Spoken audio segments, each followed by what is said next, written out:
भगवान शिव जी को अभिषेक करते हैं, कल्प पर्यंत मेरे लोक में वो निवास कर सकता है। इसलिए कभी अवसर में तो विशेष प्रकार से आपके घर के अंदर भी सुंदर पार्थेश्वर महादेव निर्माण करके, आचार्य को आमंत्रित करके सुंदर उसकी विद्वत्ता को देखते हुए भगवान महादेव का विशेष प्रकार से पूजन करें। और अभी गुजरात में प्रारंभ हो चुका है, जैसे हम घर में भगवान सत्यनारायण की कथा करते हैं, वैसे पार्थेश्वर उत्सव होने लगा है। मैं बहुत समय से कथा के माध्यम से निरंतर मेरा प्रयास रहा है कि जैसे घर घर में भगवान सत्यनारायण की कथा रहते, वैसे पार्थेश्वर महादेव पूजा उत्सव भी करें।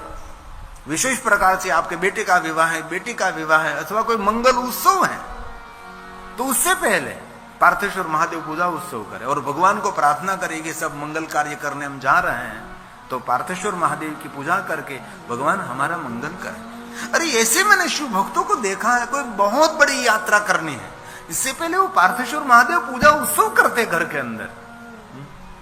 108, 101 हमारा जो 12वां ज्योतिर्लिंग है घुष्मेश्वर महादेव, ये घुष्मा नाम की जो नारी थी रोज 101 पार्थेश्वर महादेव निर्माण करते थे, उसका पूजन करके पास में जो सरोवर था वह सरोवर में 101 पार्थेश्वर महादेव का विसर्जन करती थी।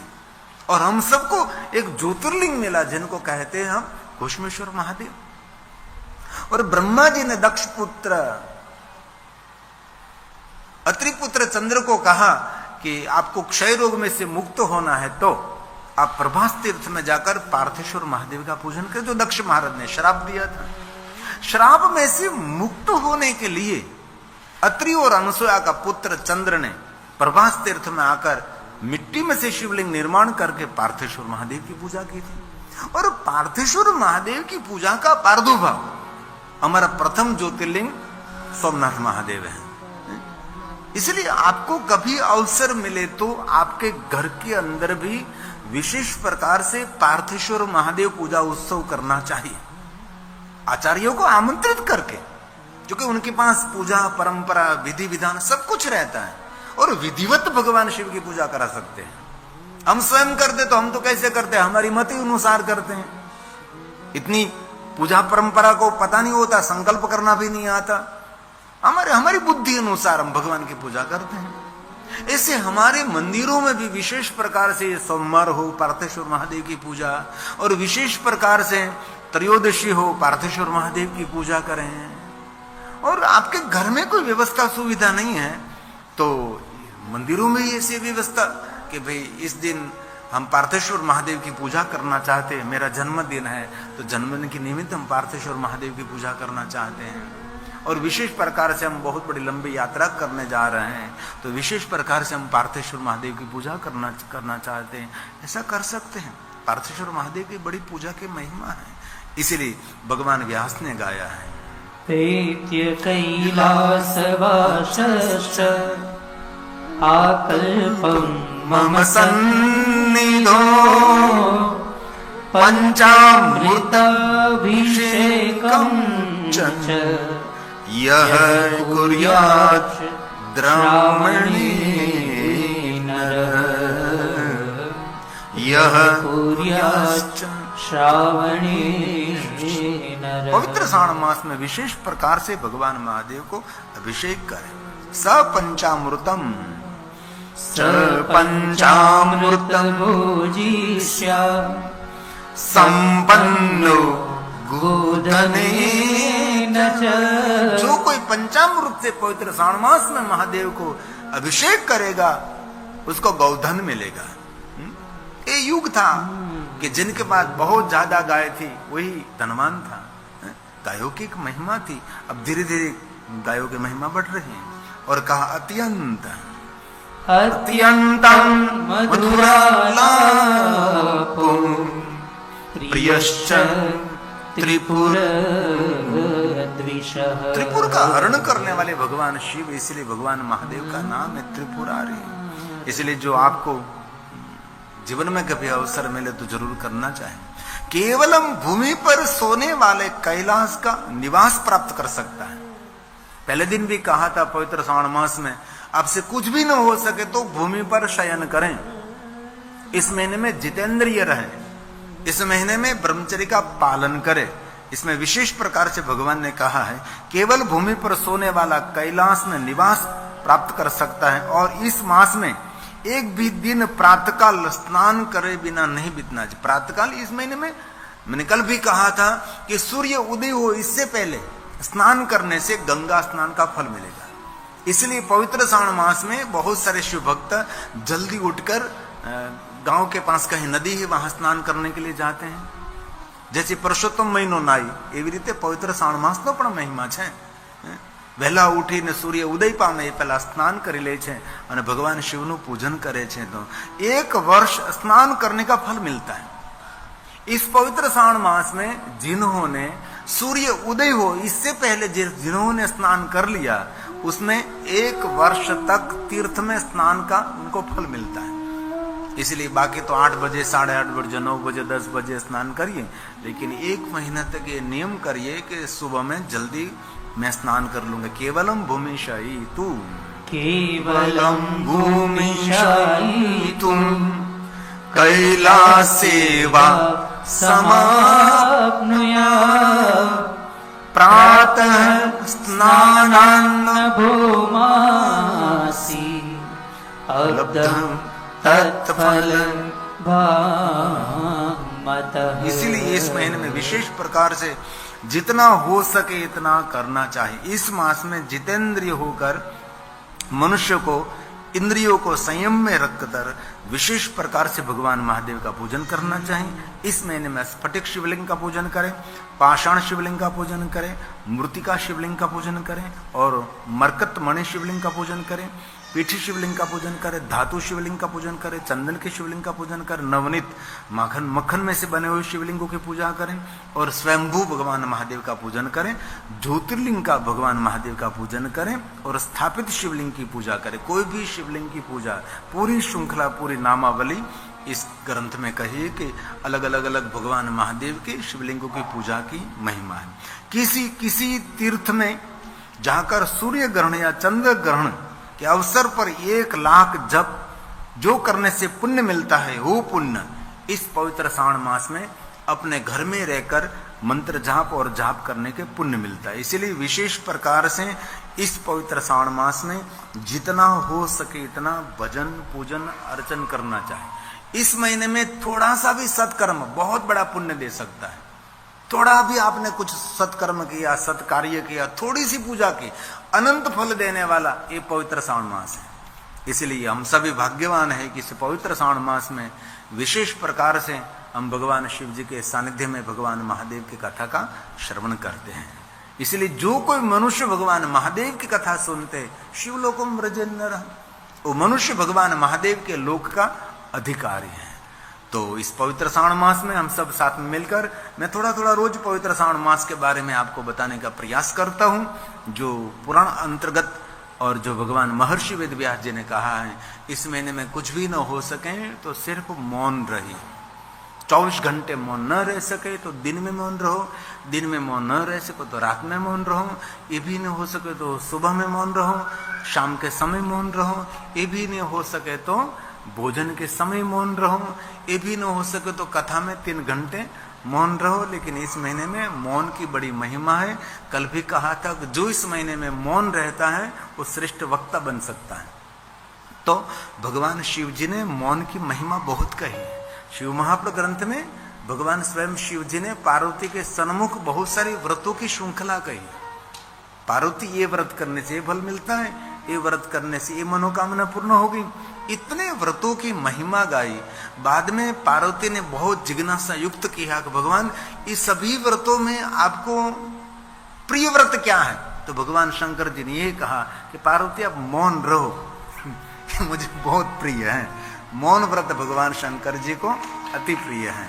तो ज्यादा से ज्यादा मौन रहना चाहिए, ऐसा भाव शिव महापुराण ग्रंथ में प्रकट किया है। तो आइए 2 मिनट, आयु श्रावण मास, इस पवित्र श्रावण मास है और आज सोमवार भी है, तो हम सब साथ में मिलकर भगवान शिव जी को याद कर रहे हैं। हमारा सबका अहोभाग्य, हमारा सबका भाग्य है कि भगवान शिव जी की कथा का हम श्रवण करते हैं।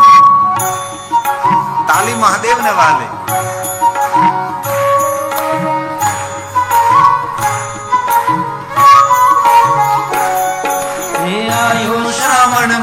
मास शंभु दर्शन दे जो आज संगे, सोहे मात भवानी।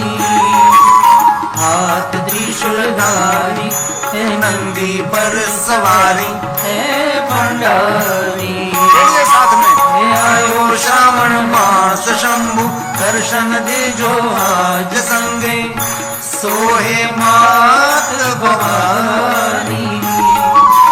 हाथ त्रिशूलधारी है नंदी पर सवारी, हे भंडारी। हे महादेव, हे महादेव।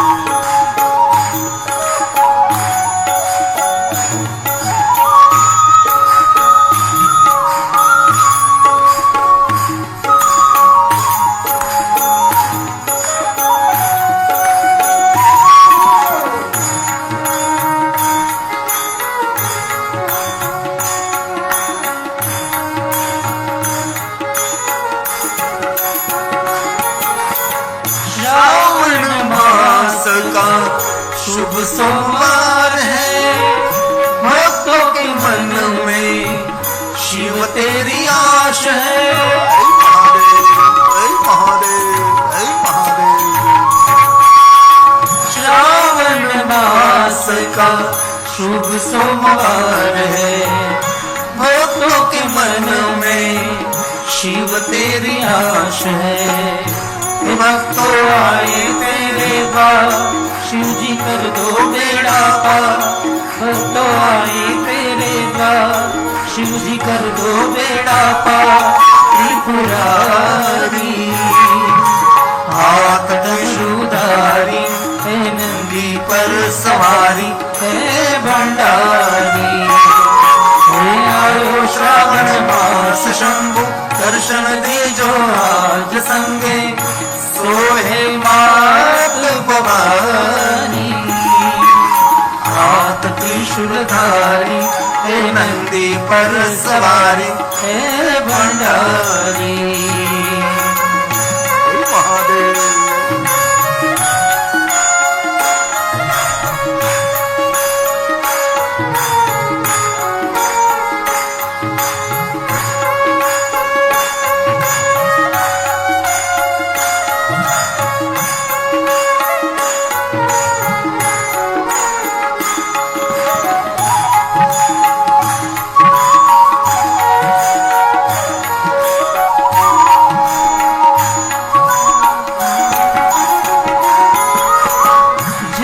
पंचामृत रुद्राभिषेक बिल्व पत्रों से पूजा विशेष हो। ऐ महादेव, ऐ महादेव, ऐ महादेव। जल पंचामृत रुद्राभिषेक बिल्व पत्रों से पूजा विशेष हो। चढ़े लोटा जल की धार, शिव जी सुन लो ये पुकार। चढ़े लोटा जल की धार, शिव जी सुन लो ये पुकार। त्रिपुरारी हाथ त्रिशूलधारी है नंदी पर सवारी, है भंडारी। हे आयो श्रावण मास शंभु दर्शन दे जो आज संगे, सोहे मात भवानी। हाथ त्रिशूलधारी है नंदी पर सवारी, है भंडारी। हे महादेव, हे महादेव।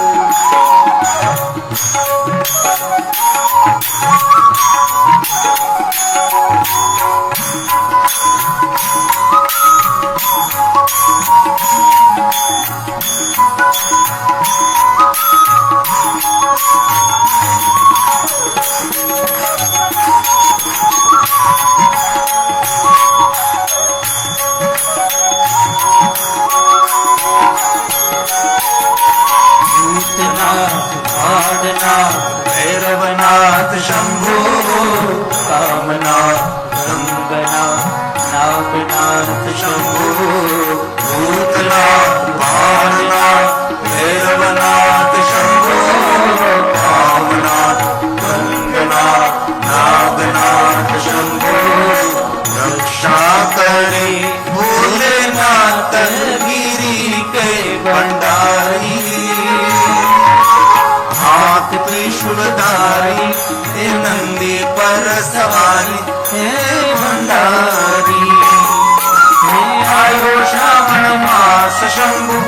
दर्शन दे जो आज संगे सोहे मात भवानी। आप त्रिशूलधारी नंदी पर सवारी हे भंडारी। आप त्रिशूलधारी नंदी पर सवारी हे भंडारी। आप त्रिशूलधारी नंदी पर सवारी हे भंडारी।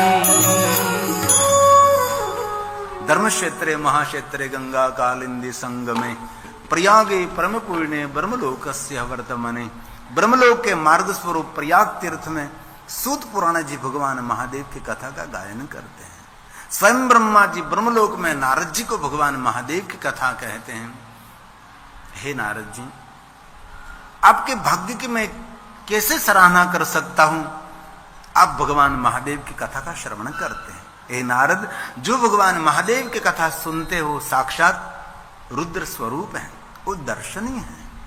हे नारद, मैं आपको भगवान महादेव की कथा कहने का प्रयास करता हूं। हे नारद, भगवान महादेव की पूजा निराकार स्वरूप में शिवलिंग रूप में करते हैं, आकार स्वरूप में भगवान महादेव की प्रतिमा की पूजा करते हैं। हम सभी जानते हैं भगवान शिव जी आकार भी है, निराकार भी है, ओमकार भी है, निर्विकार, सकल है, निष्कल है, सगुण है, निर्गुण भी है। इसलिए निराकार प्रतीक में हम भगवान महादेव का लिंग स्वरूप का पूजन करते हैं। इसलिए का लिंग प्रधान्य स्थाप्यम, जहां भगवान महादेव का शिवलिंग स्थापित किया है वो प्रधान है। तथा बैरम तो गौणकम, मूर्ति एक की पूजा है, शिवलिंग अनेक की पूजा है। कोई भी मनुष्य भगवान महादेव के निराकार लिंग स्वरूप का जब पूजन करते तब सभी जाना को भले, कोई बात नहीं, आप प्रेम पूर्वक जा सकते, क्योंकि मंदिर की जिम्मेदारी आपके पास है। भले भले रवि भाई अभी जा रहे हैं, तालियों के द्वारा बहुत प्रणाम करें। काजल बहन आपको जाना है, आप बैठेंगे, कोई बात, भले खूब परदेश प्रणाम। तो भगवान महादेव की मूर्ति पूजा भी आप कर सकते हैं, भगवान महादेव के निराकार लिंग स्वरूप का पूजन भी करते हैं। लिंगा भावित क्षेत्र, जहां भगवान महादेव का शिवलिंग विराजमान है, वहां सभी देवता देवी ग्रह तीर्थ नक्षत्र सब वहां विराजते हैं। सबैर्मपि सर्वत्र, जो मनुष्य भगवान महादेव के निराकार लिंग स्वरूप का पूजन करते हैं, वो मनुष्य अलग अलग कोई भी देवी देवताओं की पूजा न कर सके, सभी देवी देवताओं की पूजा का फल भगवान महादेव के निराकार लिंग स्वरूप का पूजन करने मात्र से मिलता है। इसलिए कभी अलग अलग कोई भी देवी देवताओं की पूजा आपसे न हो सके, शिवलिंग की पूजा जिन्होंने कर ली, समझो उसने सभी देवताओं, ग्रहों, तीर्थ, नक्षत्र, सभी पूर्वजों सबकी पूजा कर ली। और आज के दिन तो विशेष प्रकार से महादेव का पूजन करना चाहिए। एक बात याद रखें कि श्रृंगार होने के बाद भगवान शिव की पूजा नहीं, बाद में दर्शन कर सकते हैं। जब तक भगवान महादेव के श्रृंगार नहीं हुआ वहां तक आप भगवान महादेव का पूजन कर सकते हैं। एक बार श्रृंगार हो गया, बाद में भगवान महादेव को जल, पंचामृत, अन्य कोई पूजा नहीं कर सकते, बाद में दर्शन की महिमा है। एक बात भी और भी कहना चाहता हूं, पूजा से जो फल मिलता है वही दर्शन से मिलता है। कभी आपको भगवान महादेव की पूजा का अवसर न मिले तो पूजा का फल ही दर्शन से मिलता है। इसलिए दर्शन का फल और पूजा के फल में कोई अलग नहीं है, दोनों फल एक समान है।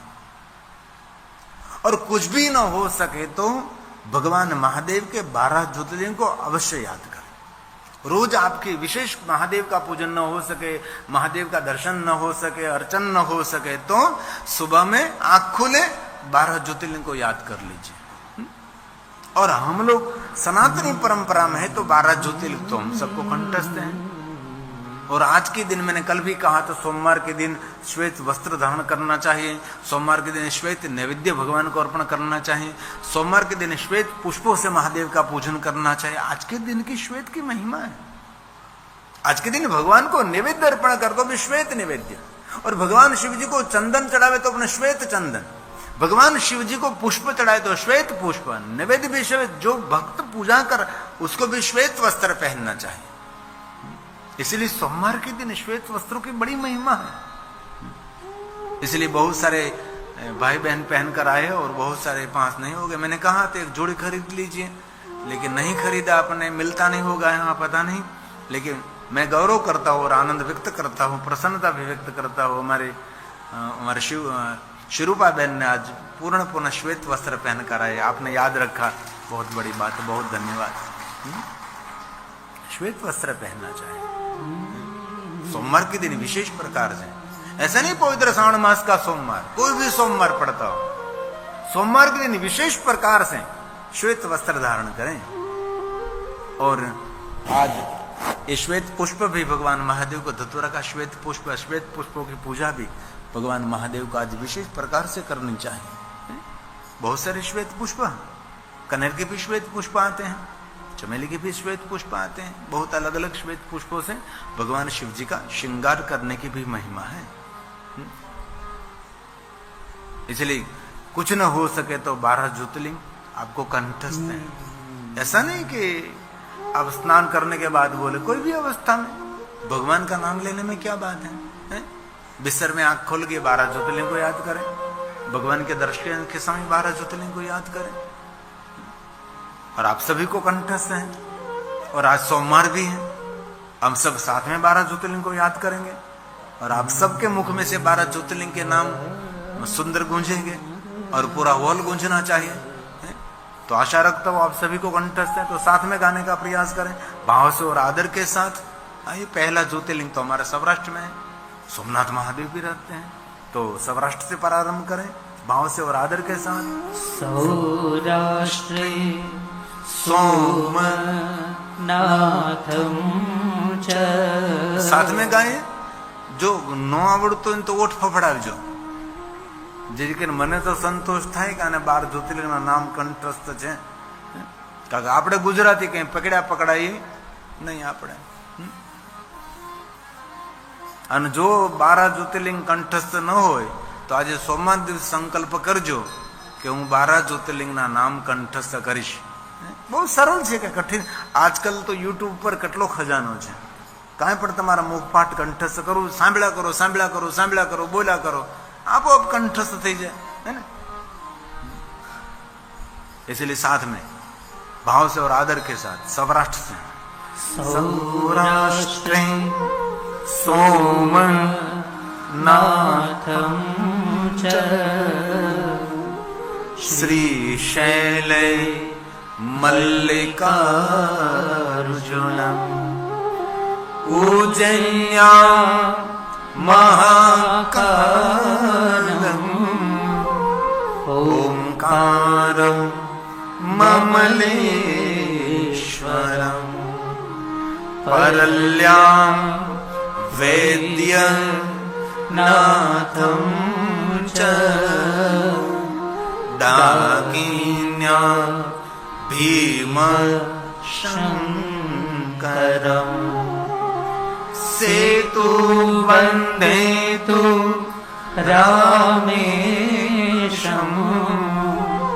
नागेशं दारुकावने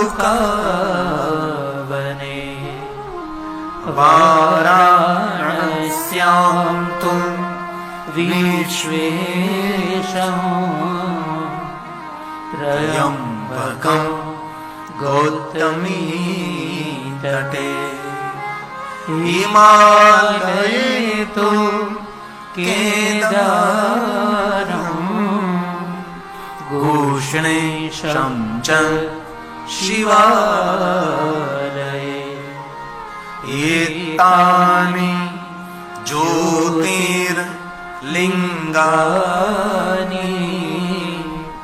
सायं प्रातः पठे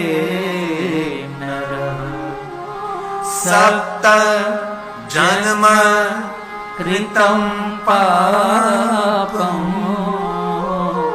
स्मरणेन विनश्यति स्मरणेन विनश्यति। रोज बोले, कभी भी बोल सकते हैं। जो कोई 12 ज्योतिर्लिंग को याद करते हैं, ये मनुष्य 7 जन्मों के पाप में से मुक्त हो जाता है। कितनी सुंदर सरल बात है? पाप से डरने की, घबराने की कोई जरूरत नहीं। और यहाँ तो कोई स्वतंत्र नजदीक शिवालय नहीं होता, और यहाँ हमारा सद्भाग्य है कि इस लिस्बन, इस पहाड़ पर सुंदर एक शिवालय निर्माण होने का प्रारंभ कर चुके हैं, और जल्दी जल्दी यहाँ शिवालय निर्माण हो जाए। बाकी तो शिव महापुर ग्रंथ में कहा शिव दृष्टवा, जो कोई प्रातः काल शिव जी का दर्शन करते हैं वो निश्चय पाप, रात्रि में जितने पाप किए सभी पापों में से मनुष्य मुक्त हो जाते हैं। पाप का अर्थ है नेगेटिविटी, दूसरों का अहित करने का भाव, दूसरों को हिंसा करने का भाव, उसको पाप कर्म कहते हैं। जिनकी सकारात्मक विचारधारा है उसको पुण्य कहा है। बहुत सारे लोग होते हैं अच्छा ही सोचते हैं, श्रेष्ठ ही बोलते हैं, और श्रेष्ठ कार्य में लगे भी रहते हैं, उसको कहते हैं पुण्य। भगवान महर्षि वेदव्यास जी का सुंदर वाक्य है, जो कोई प्रातःकाल महादेव का दर्शन करते हैं, प्रातः काल शिवं दृष्ट्वा, जो कोई प्रातःकाल भगवान शिव जी का दर्शन, अरे दर्शन कर, और प्रातःकाल भगवान शिव जी को याद करने से विधि का रम हमारा कर्तव्य है। मनुष्य अपना जीवन सुखी बना सकता है। इसलिए सुबह में ब्रह्म मुहूर्त में आपकी आंख खुल गई, भगवान शिव का स्मरण करें, और आपको सोने का बिस्तर ही आपकी साधना का स्थान बनना चाहिए। जिन बिस्तर पर सो रहे हैं वही आपका आसन, बस नेत्र खोल गए, हो गई स्तोत्र का प्रारंभ। कोई स्तोत्र कंठस्थ मुखपाठ नहीं है, ओम नमः शिवाय, ओम नमः शिवाय, नमः शिवाय, नमः शिवाय, जो आपको ठीक लगे। प्रातःकाल भगवान महादेव को याद करना हमारा कर्तव्य है। जो प्रातःकाल भगवान शिव जी को याद नहीं करता वो प्रकृति का ऋणी रहता है। इसलिए प्रकृति के ऋण में से मुक्त होने के लिए प्रातःकाल जरूर, कभी गलती नहीं करनी चाहिए। भगवान शिव को याद, भले कोई भी विचारधारा में, कोई भी भगवान के आप भक्त हैं, लेकिन प्रातःकाल महादेव को याद करना हमारा कर्तव्य है। और मध्याह्न जो भगवान शिव जी को याद करते हैं उसकी कामना की पूर्ति होती है, और संध्या समय जो शिव जी को याद करता है उनको शांति मिलती है। इसलिए तीनों समय शिव जी को याद करना चाहिए। सुबह में जब शिव जी को याद करते तो भगवान शिव जी गौरव वर्ण है, शांत स्वरूप है, कल्याण करने वाला रूप है। दोपहर भगवान को याद करते तो रुद्र स्वरूप है, रक्त वर्ण है, जो रक्षा करने वाला है। और संध्या समय शिव जी को याद करते तो श्याम वर्ण है, शंकर स्वरूप है, जो शांति देने वाला है। इसलिए तीनों समय के भगवान शिव जी का रूप स्वरूप अलग है। संध्या के समय श्याम वर्ण शंकर है, शंकर तू शंकर, शांति देने वाला है। और मध्याह्न शिव जी को याद कर रुद्र रक्त वर्ण है, जो रक्षा करने वाला है। और प्रातःकाल जब शिव जी को याद करते हैं तो भगवान गौर वर्ण है और कल्याण करने वाला है। इसलिए प्रातःकाल मेरे विप्रजन भगवान शिव को याद करते हैं।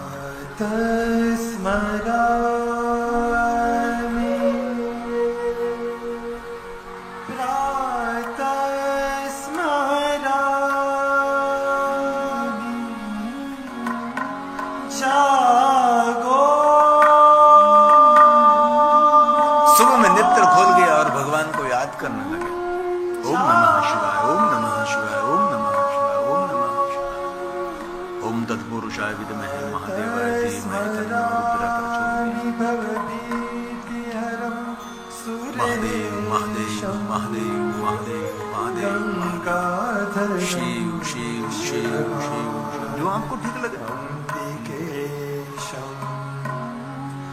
खट्वांग शूलवरदा भयहस्तमीशं संसार रोग हरमो शतमद्वितीयं प्रातः स्मरामि प्रातः स्मरामि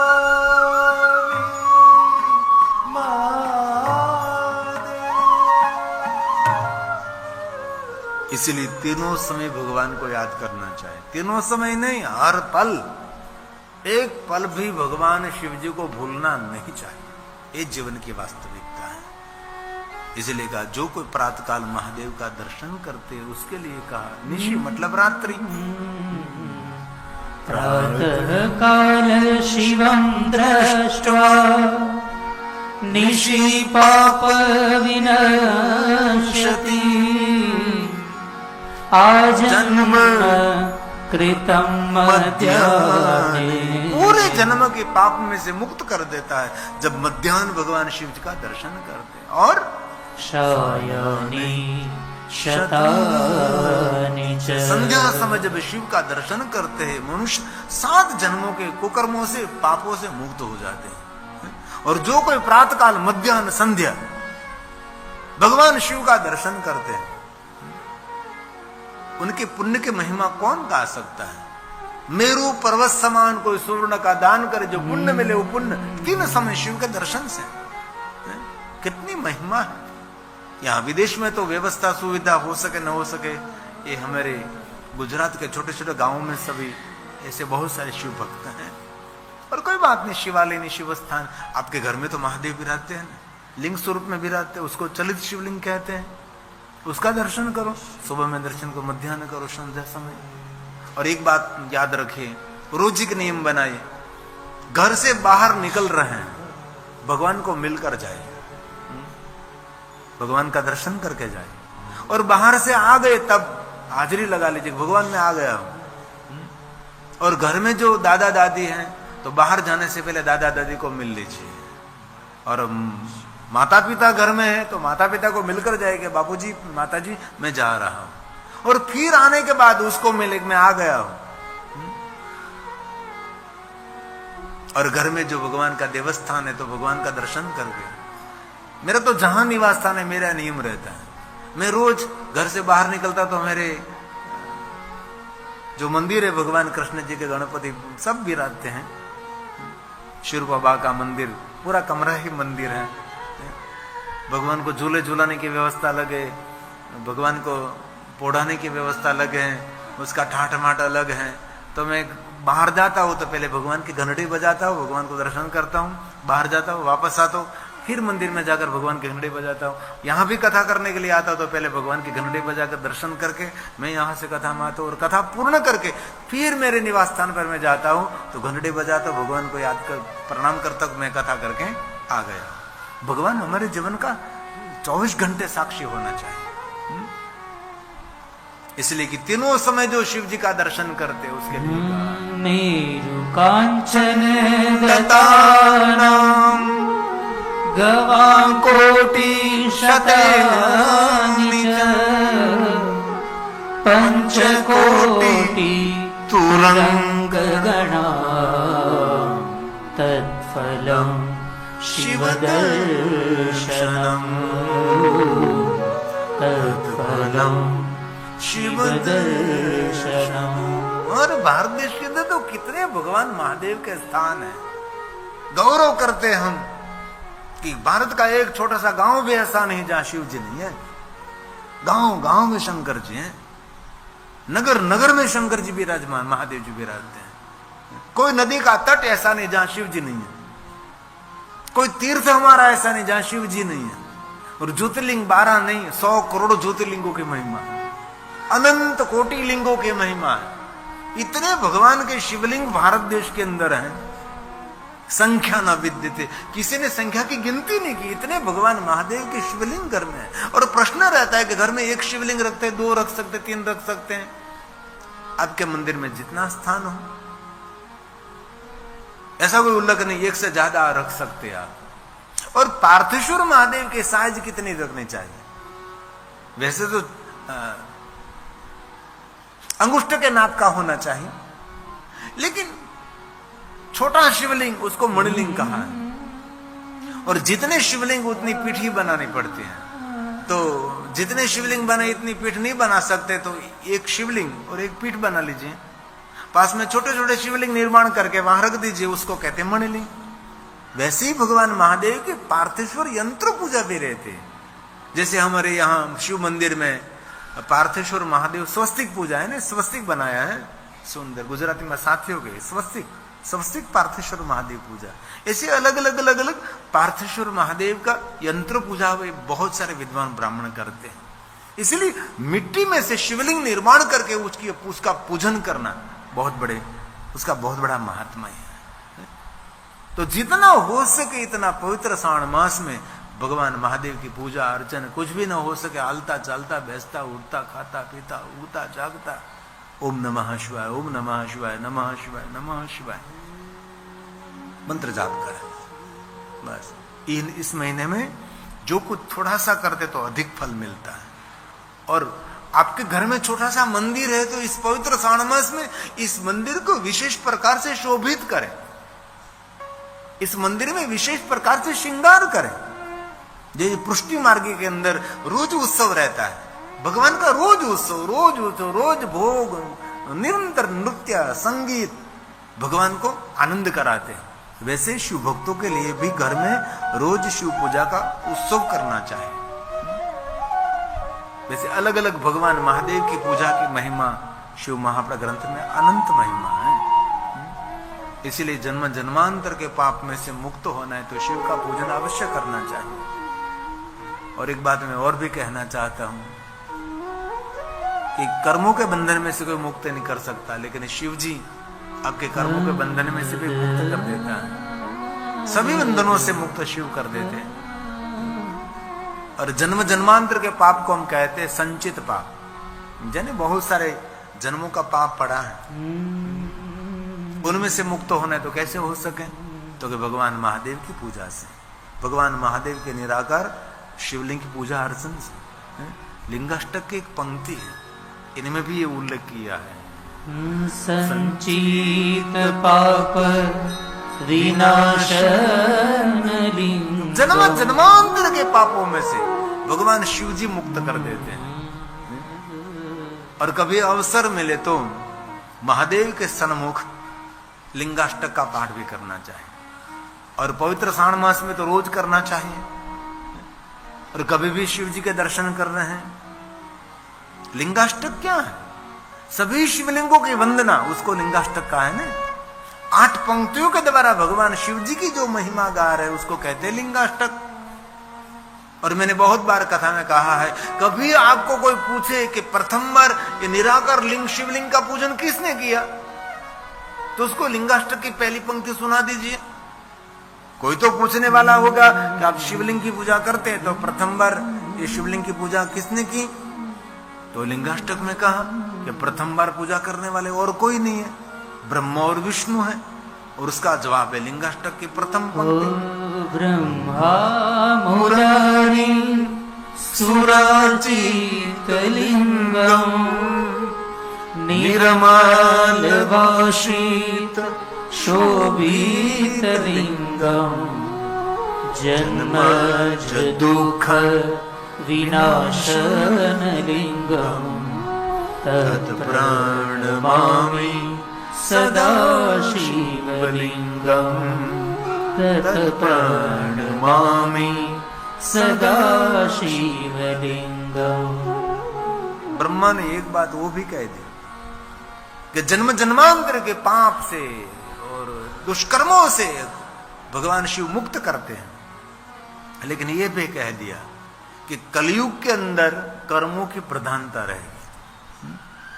जो हम कर्म करते हैं उसका फल मिलने वाला है। और कलयुग ऐसा युग है, इस कर्म का फल इसी युग में मिलता है, इसी जन्म में मिलता है। ऐसा नहीं कि इस जन्म में किया और दूसरे जन्म में। आज आपने सत्कर्म किया तो उसी समय, जैसे भगवान विष्णु जी ने नारद जी को कहा था, जपो जाय शंकर सतनामा होय हृदय तुरंत विश्राम, तुरंत विश्राम की अनुभूति होगी। इसलिए कलयुग में ऐसा नहीं कि इस जन्म में करो तो दूसरे जन्म में मिलेगा, तीसरे जन्म में मिलेगा।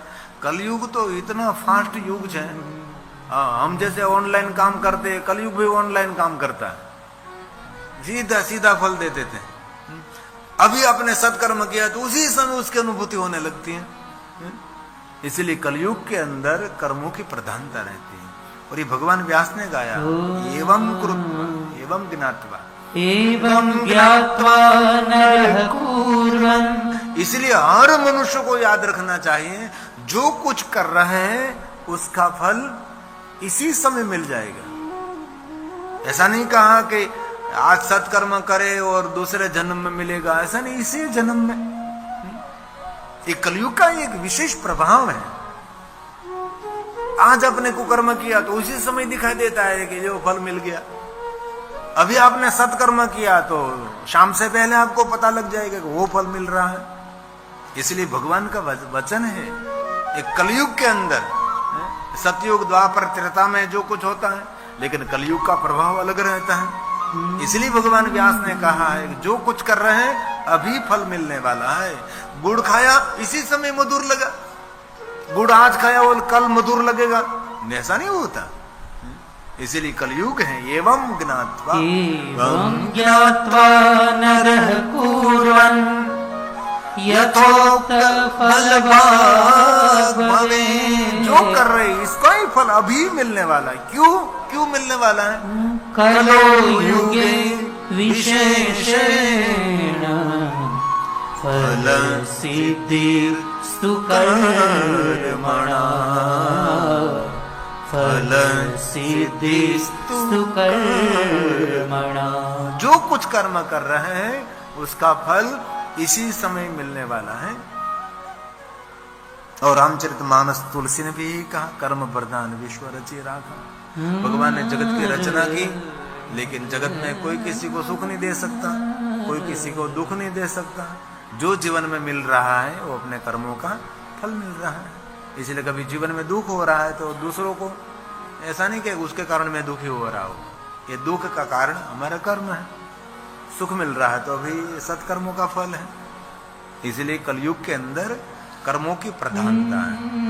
इसलिए सुखी होना है तो अपने कर्मों को बदलना चाहिए। हेलो फ्रेंड, राधे राधे, हर हर महादेव। तो कैसे हैं आप सब? आई होप आप सब अच्छे होंगे। तो भक्तों कहते हैं कि शिवलिंग का अगर पंचामृत से अभिषेक कराते हैं तो इससे क्या लाभ होता है। तो भक्तों, गुरुजी ने बताया होगा इस कथा में, अगर आपने कथा का श्रवण किया होगा तो गुरुजी ने बताया कि जो भी व्यक्ति सावन मास में शिवलिंग का पंचामृत से अभिषेक करता है तो उसकी सभी मनोकामनाओं की पूर्ति होती है। भक्तों कहते हैं कि वैसे तो हमेशा शिवलिंग का हम पंचामृत से अभिषेक नहीं कर सकते, पर एक सावन में महीना शिवलिंग को समर्पित, शिव जी को समर्पित है। अगर इस महीने में हम शिवलिंग का पंचामृत से अभिषेक करते हैं तो इससे अच्छे पुण्य की प्राप्ति होती है, वो पुण्य जो कभी समाप्त नहीं हो सकता है। तो भक्तों, कैसी लगी आपको आज की ये कथा? कमेंट बॉक्स में ज़रूर बताएं। और ऐसी ही कथाएं सुनने के लिए हमारे चैनल डिस्कवरी ऑफ धर्मा को सब्सक्राइब जरूर कीजिएगा। मिलते हैं एक अगली नई कथा के साथ। जब तक आप हमारे चैनल से जुड़े रहिएगा। भक्तों, मिलते हैं एक अगली नई कथा में। राधे राधे, हर हर महादेव। कमेंट बॉक्स में हर हर महादेव लिखना न भूलें।